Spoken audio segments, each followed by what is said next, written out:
Somos chamados para viver uma vida saudável em todos os pontos de nossa vida. Às vezes, encontramos cura e pensamos que essa cura apenas fica no passado ou está presente em alguns pontos do presente. A gente precisa entender que ser saudável não tem tempo. É uma eternidade ao lado do Senhor, lembrando que ser saudável é mais do que encontrar um ponto central em nossa vida. Ser saudável tem a ver com o encontro genuíno com o próprio Jesus, aquele que pode nos libertar, que clama todos os dias para toda a humanidade. Vinde a mim, cansados e sobrecarregados, porque eu vos aliviarei.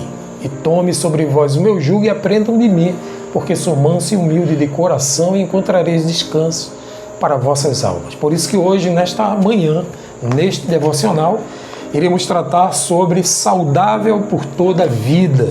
O texto colocado aqui, nesta manhã, foi sobre Efésios 2,19, onde fala ali sobre Jesus, aquele que pode trazer saúde para o nosso corpo, para a nossa mente, para o nosso espírito, de forma sobrenatural.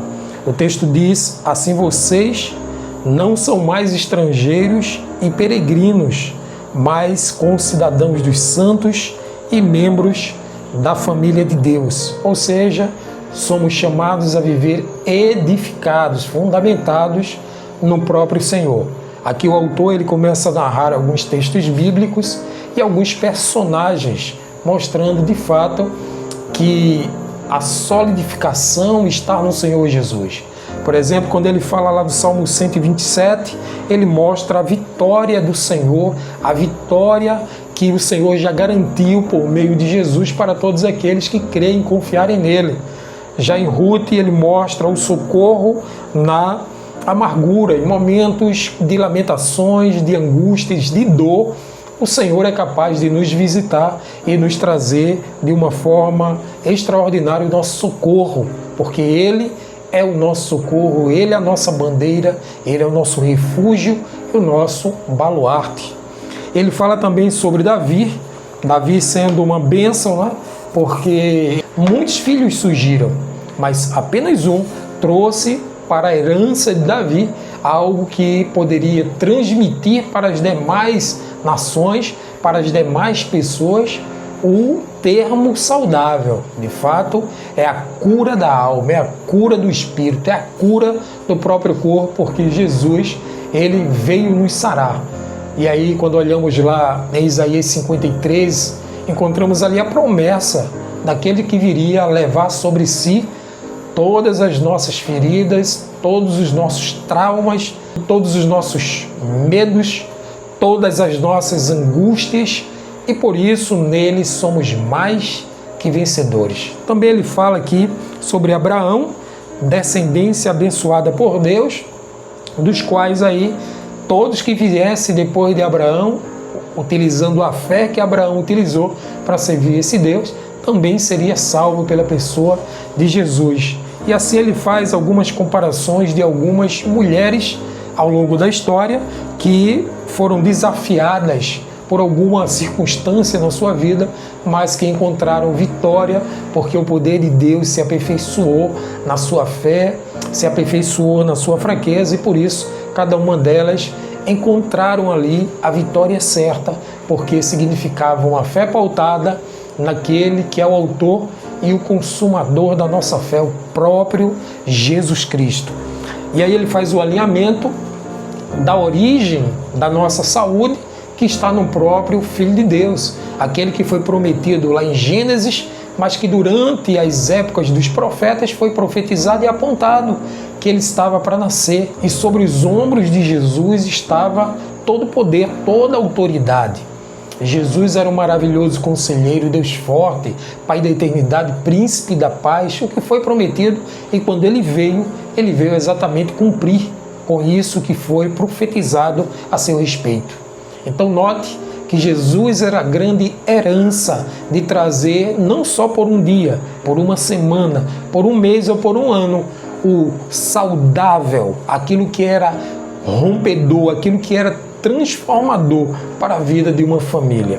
Mas ele veio curar, mas ele veio restaurar, ele veio de fato tirar e transformar todos os que se haviam perdido, os moribundos, para a luz. E por isso, nesse devocional encontramos aí aqueles que foram encontrados e são encontrados em Cristo, não são saudáveis apenas por um momento, mas por toda a vida. Note que aqui ele faz referência a Maria, a mãe de Jesus, e José. Então sabemos que foi de lá, da casa de José e Maria, que veio Jesus, o Salvador da humanidade, por meio da graça de Deus. O próprio Deus encarnou-se e veio através daquela família. Note que Deus sempre teve família como elemento crucial na sua herança e na sua aliança. Por isso que quando se trata de Jesus, o autor colocou aqui que ele é o profeta, rei, Messias, a luz do mundo, a água da vida, o pão que desceu dos céus, a porta do aprisco, a vida, o bom pastor, a ressurreição, o caminho, a videira, o cordeiro, o leão, o filho de Deus e o próprio Deus. E ali ele traz alguns relatos sobre as famílias para cumprimento do propósito de Deus aqui na terra. E ele finaliza esse devocional apontando para alguns trechos que eu quero chamar a atenção aqui.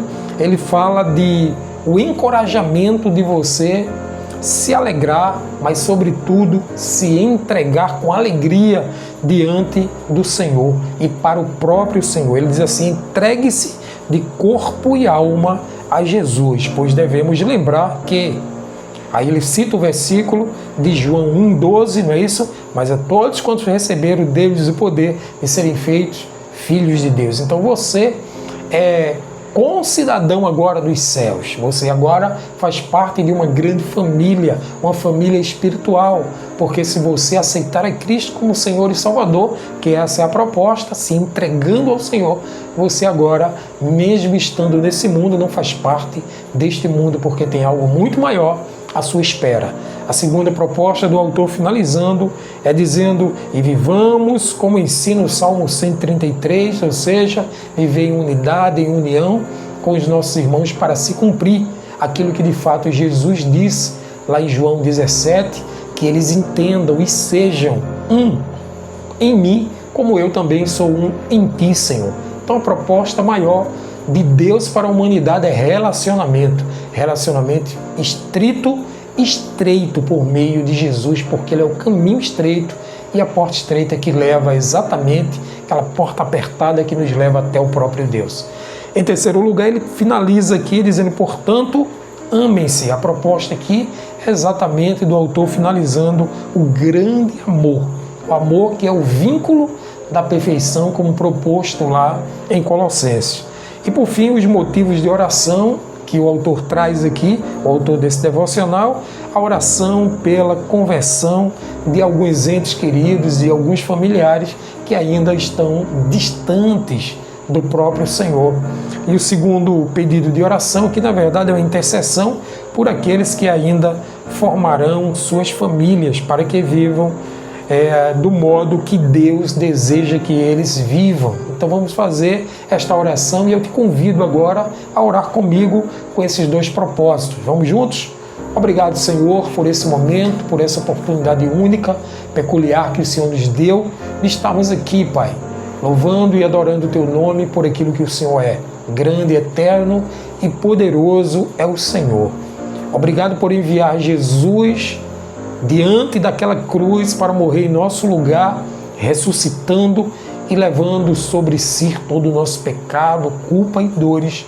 E sobre ele está toda a autoridade, todo o domínio e poder sobre toda a humanidade e diante de todas as circunstâncias da vida. Assim, Senhor, obrigado, porque o Senhor está sempre conduzindo as famílias. Oramos para que aquelas pessoas que ainda não se encontraram com o Senhor, qualquer ente querido de cada um dos meus irmãos que aqui está presente, sejam alcançados, sejam tocados pelo Teu Espírito e voltem-se até o Senhor pelo poder do Teu Espírito. Oramos também, intercedemos, Senhor, para que o Teu nome seja glorificado em cada família. Vem movendo, vem restaurando, vem curando, vem transformando cada um de nós. para que possamos enxergar a Tua bondade, o Teu amor.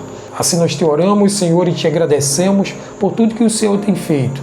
Vem abençoando famílias, rompendo cadeias, Senhor, para que pessoas se convertam e venham estar diante de Ti e diante de sua família, aperfeiçoado pela graça, Senhor, e movidos pelo Teu Espírito Santo. Assim oramos, pelo nome de Jesus. Amém e amém.